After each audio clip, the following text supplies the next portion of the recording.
అందరికీ నమస్కారం. తెలుగు స్టోరీస్ లైబ్రరీకి మీ అందరికీ స్వాగతం. ఇప్పుడు మనం వినబోయే కథ అనుమానమా నీకో నమస్కారం. రచన తెన్నేటి సుధ గారు. ఈ కథ 1985లో యువ మాసపత్రికలో ప్రచురితమైంది. మరి ఆ అనుమానం ఏమిటో విందాం. రేవతి, దగ్గరగా రా, కూర్చో. ఇక్కడ కాదు, అక్కడ చిలిపిగా చూశాడు మహేంద్ర. రేవతికి కొత్తగా భయంగా ఉంది, బెరుకుగాను ఉంది. చిన్నపిల్ల కాకపోయినా ఏమిటో జరగబోయే అనుభవాన్ని తలుచుకుంటే గుండెల్లో ఏదో దడ. ఒక్కసారిగా మహేంద్ర ఆమెను దగ్గరకు తీసుకుని ఊపిరాడనంతగా కౌగిలించుకున్నాడు. రేవతి వదిలించుకునే ప్రయత్నంలో ఏమిటండి అంది. కౌగిలి సడలించి ఆమె మొహంలోకి చూస్తూ, కాలేజీలో నీకు బాయ్ ఫ్రెండ్స్ ఉన్నారా అని అడిగాడు. ఉలిక్కి పడింది రేవతి. పెళ్ళై వారం రోజులైంది. శోభనం రోజు రాత్రి ఒక భర్త భార్యను అడగవలసిన ప్రశ్న ఇది. ఇది సమయమా? ఇది సందర్భమా? ఏమిటి అలా చూస్తావు? ఎవరు గుర్తొచ్చారు? అతను నవ్వుతూనే అడుగుతున్న రేవతికి కంపరంగా.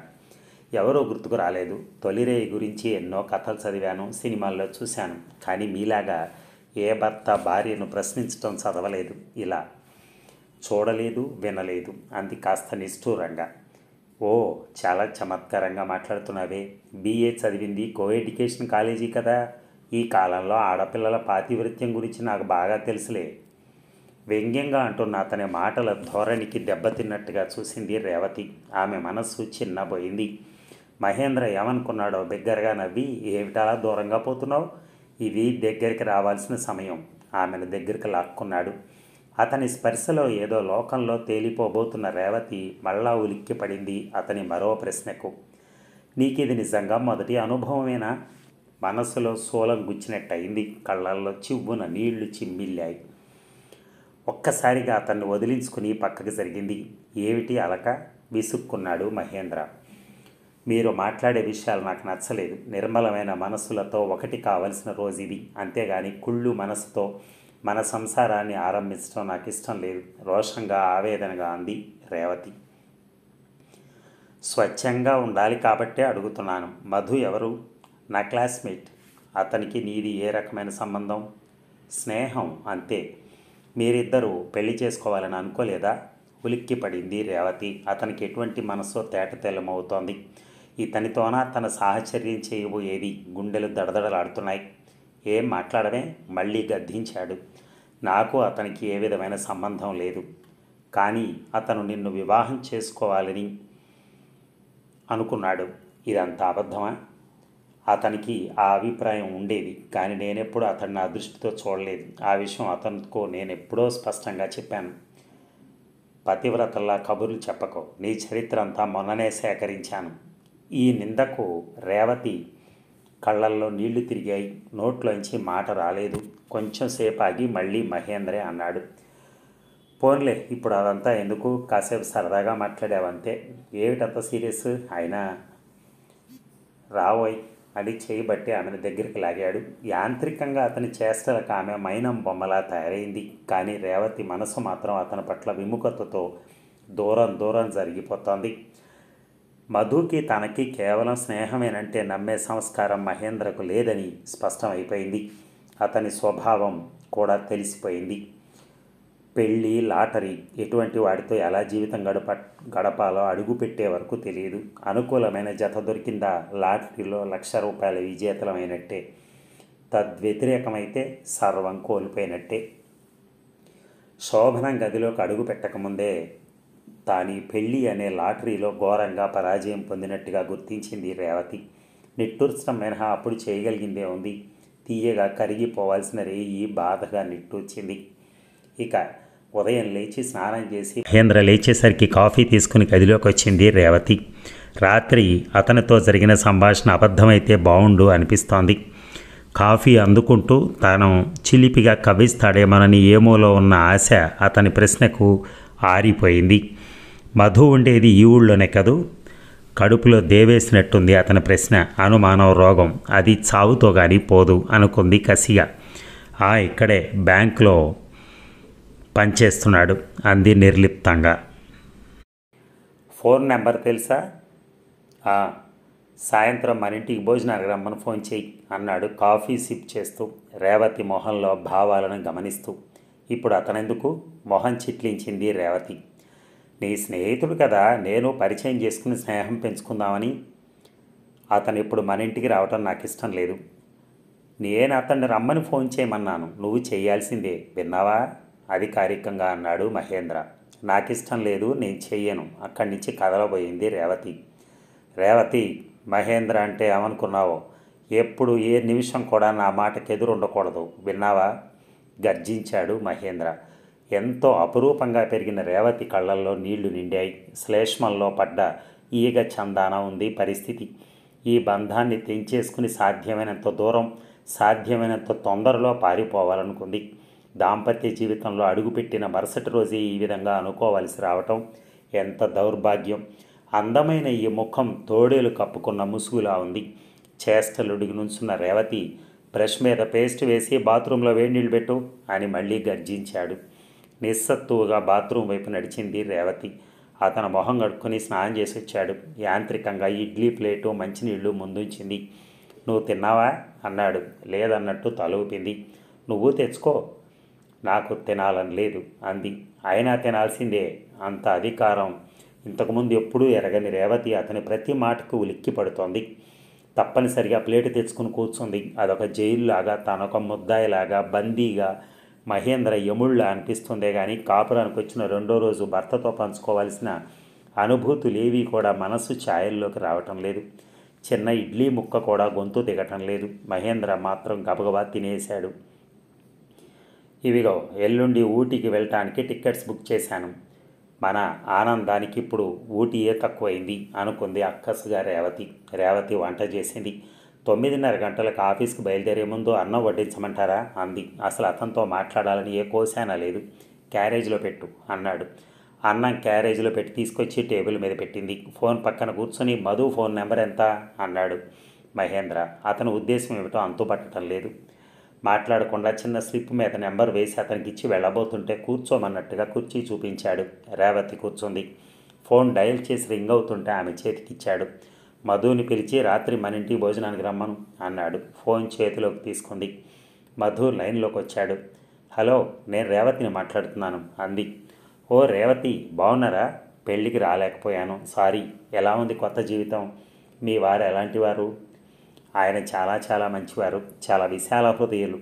నువ్వు నాకు స్నేహితుడు అని చెప్తే చాలా సంతోషించారు. ఇద్దరం కలిసి అనుకున్నాం ఈరోజు నిన్ను భోజనానికి పిలవాలని. ఆయన నా పక్కనే ఉన్నారు. నువ్వు 7 గంటలకు వస్తే బాగుంటుంది" అంది. "భోజనానికి ఇంకెందుకు, ఊరికే వస్తాను." "కాదు కాదు, నువ్వు అలా అంటే మా వారు చాలా బాధపడతారు" అంటుంటే మహేంద్ర పక్క నుంచి "నేను మాట్లాడతాను" అని సైగ చేశాడు. "ఫోను మా వారికి ఇస్తున్నాను" అంటూ మహేంద్రకు అందించింది. "హలో మధుగారు, నమస్కారం అండి. మా ఆవిడ మీరు చాలా క్లోజ్ ఫ్రెండ్స్ అని తెలిసింది." కాదు కాదు, మీరు భోజనానికి రావాల్సిందే" అంటూ ఇంటి గుర్తులు చెప్పి ఫోన్ పెట్టేశాడు. క్యారేజ్ తీసుకుని ఆఫీస్కి వెళ్ళిపోయాడు. మధ్యాహ్నం 2 గంటలకు ఫోన్ రింగ్ అయితే తీసింది రేవతి. మహేంద్ర చేశాడు. "గంట సేపటి నుంచి ట్రై చేస్తుంటే ఎంగేజ్ వస్తోంది. మీ ఫ్రెండ్ మధుతో మాట్లాడుతున్నాం అనుకున్నాను" అన్నాడు మహేంద్ర ఫోన్ తీయగానే. "అసలు అదేదో రాంగ్ నెంబర్కు పోయి ఉంటుంది. తను ఇంతవరకు ఎవరికీ ఫోను చేయనూ లేదు, బయట ఫోను రానూ లేదు." అయినా కోపం కొద్దీ "అవును" అంది అవతల నుంచి. ఓ క్షణం మహేంద్ర మాట్లాడలేదు. "నేను 4 గంటలకే వచ్చేస్తాను కూరలు కొనుక్కొని" అని ఫోన్ పెట్టేశాడు. అతనిది ఎటువంటి సంస్కారమో అర్థం కావట్లేదు. అసలు మధు ఎవరు, తనెవరు? అతని గురించి వేరే రకమైన ఆలోచనలు ఎప్పుడూ రాలేదు. అయినా కనిపించిన ప్రతి మగాడి గురించి ఆలోచించడమేనా తన పని? అమ్మ నాన్న చూసిన సంబంధాలే. మహేంద్రను పెళ్లి చూపుల్లో చూశాక నచ్చాడన్నది తను. అతని నుంచి కూడా తను నచ్చినట్టు సమాచారం వచ్చింది. అంతకుముందు ప్రేమ వ్యవహారాలు తెలియకపోయినా మహేంద్రను చూసినప్పటి నుంచి తెలియకుండానే అతని చుట్టూ ఊహలు అల్లుకుంది. కలలు కన్నది. కానీ భార్యగా అతని ఇంట్లో అడుగుపెట్టిన క్షణమే ఆశలు నీరు గారిపోతున్నాయి. ఊహలన్నీ నిరుత్సాహపడ్డాయి. ఆలోచనల్లో పడి కొట్టుకుపోతూనే ఉంది రేవతి. అన్నం కూడా తినలేదు. చెప్పినట్టుగానే 4 గంటలకి ఇంటికొచ్చాడు మహేంద్ర. స్వీట్లు కూరలు తీసుకుని. మానసికంగా శారీరకంగా కూడా అలసిపోయి ఉంది రేవతి. పైగా ఉదయం నుంచి ఏవీ తినలేదు. మహేంద్రకు కాఫీ ఇచ్చి బలవంతాన వంటకు ఉపక్రమించింది.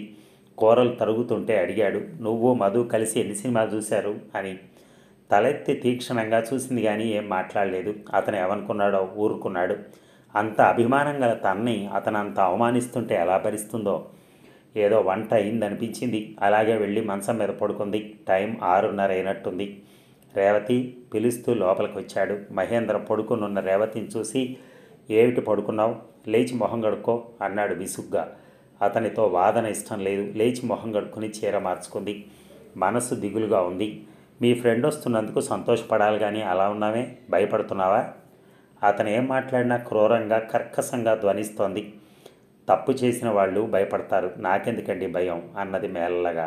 7 గంటలు అవుతుండగా వచ్చాడు మధు. రేవతి నిర్లిప్తంగా ఉండిపోయింది. చాలా కాలానికి కలుసుకున్నారు కదా, అంత డల్గా ఉంటావేంటోయ్, ముందు మంచి కాఫీ తీసుకునిరా, పరిచయాలు అయ్యాక ఉత్సాహపరుస్తూ అన్నాడు మహేంద్ర. అంతా ఒక నాటకంలో ఘట్టంలా ఉంది. మధు నవ్వాడు. రేవతి కాఫీ చాలా బాగా చేస్తుంది. రేవతి ఇవ్వకపోతే అడిగి కాఫీ పెట్టించుకుని తాగేవాడిని. రేవతి బలవంతంగా నవ్వింది. మహేంద్ర కూడా నవ్వాడు. నవ్వులో ఏముందో కానీ కడుపులో దేవేసినట్టుగా వికారంగా అనిపించింది. కాఫీ తీసుకొచ్చే లోపుగా మహేంద్ర మధుని ఏవో ప్రశ్నలు వేస్తూనే ఉన్నాడు. అక్కడక్కడ వినపడుతూనే స్నేహ ధోరణిలో మధు చెప్తున్న జవాబులని మహేంద్ర ఏ విధంగా రిసీవ్ చేసుకుంటున్నాడో ఊహిస్తే వణుకు పుడుతోంది రేవతికి. ఓహో, అయితే కాలేజీకి డేకి ఇద్దరు కలిసి ఫోటో దిగారన్నమాట.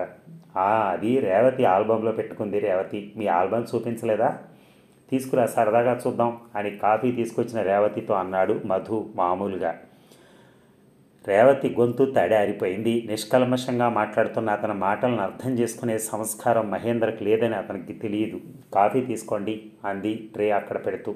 ఆ సంభాషణ ముగిసి అతను వెళ్ళిపోతే బాగుండనుంది రేవతికి. కానీ మధు మళ్ళీ అన్నాడు, ఆల్బం తీసుకురా అని. అది ఇక్కడికి తేలేదు అంది మెల్లగా. పుట్టింట్లో రహస్య స్థావరాల్లో చాలా ఉండి ఉంటాయి మధు. మీకు ఇష్టమైన మీ ఫ్రెండ్ చేసిన కాఫీ తీసుకోండి అన్నాడు ఒత్తి పలుకుతూ. నుంచునే ఉన్న రేవతిని మధు కూర్చోమని బలవంతం చేశాడు. 8 గంటలు దాటే వరకు ఎలాగో టైం గడిచింది. అంటం తప్పించి రేవతి సంభాషణలో ఎక్కువగా పాల్గొనలేదు. ఏమిటి రేవతి అలా ఉన్నావే అన్నాడు మధు ఆమె అన్యమనస్కంగత గుర్తించి. ఏమీ లేదు, మీరు ఇక లేవండి, భోజనం వడ్డిస్తాను, చల్లారిపోతుంది అంది లేస్తూ. కాళ్ళు కడుక్కురండి, అదిగో బాత్రూమ్ అని మహేంద్ర లేచి మధుకి బాత్రూమ్ చూపించాడు. డైనింగ్ టేబుల్ మీద ప్లేట్లు సర్దుతున్న రేవతి అమ్మా అన్న ఆర్తనాదానికి ఉలిక్కిపడి బాత్రూమ్ దగ్గరికి పరిగెత్తుకొచ్చింది. తల పగిలి రక్తం మడుగులో ఉన్న మధు, కాల ఎముళ్ళ చేతిలో ఇనపరాడుతో క్రూరంగా నవ్వుతున్న మహేంద్ర. నీ ప్రియుణ్ణి చంపేశానే, ఇక జీవితంలో మన మధ్య ఎవరడ్డూ లేదు అంటున్నాడు ఎర్రబారిన నేత్రాలతో రౌద్రంగా. పైశాచికంగా అనుమాన రాక్షసికి మారుపేరులా చిత్రమైన మనస్తత్వం గల మహేంద్ర ఒక క్షణం కొయ్యబారిపై చూసింది. రేవతి మరుక్షణం చేతిలో ప్లేటు జారవిడిచి కాలి సత్తువ కొద్దీ బాణంలా గేటు బయటికి పోలీస్ స్టేషన్ దిశగా దూసుకుపోయింది. అదండి కథ. అనుమానానికి కూడా ఒక అర్థం ఉండాలి. కానీ మరి ఇంత దారుణంగా అమానుషంగా ఒక మనిషిని చంపగలిగే అంత అనుమానం అసలు ఏం చూశాడని, ఏమి విన్నాడని. ఏదో ఆమె అనుకోకుండా ఆమె చెప్పిన దాన్ని పట్టుకుని ఇంత స్టోరీ చేసి చివరికి అతన్ని ఆయన జీవితాన్ని అకారణంగా చంపేశాడు. ఎంత ఇదంటే నిజంగా ఇలాగా ఏదో కొట్టుకోవటం విన్నాం, అన్నీ విన్నాం, కానీ ఇలా చంపుకోవటాలు కూడా జరుగుతాయన్నమాట. అది కూడా ఈ కథ ఎప్పుడు ఏ సంవత్సరం అన్నాం, 1985 అప్పటి నుంచి ఉందన్నమాట ఈ జాడ్యం. సరే, భార్య నేను అనుకోవటం ఏంటంటే ఇంకా అంతతో ఉండడం కూడా ఏమోపయోగమో, పోలీస్ స్టేషన్కి వెళ్ళింది కదా, మేబీ అరెస్ట్ చేస్తారేమో ఆయన్ని. ఇంకా అక్కడితో ఆమె జీవితం హాయిగా ప్రశాంతంగా సాగుతుందని భావిద్దాం. Thank you.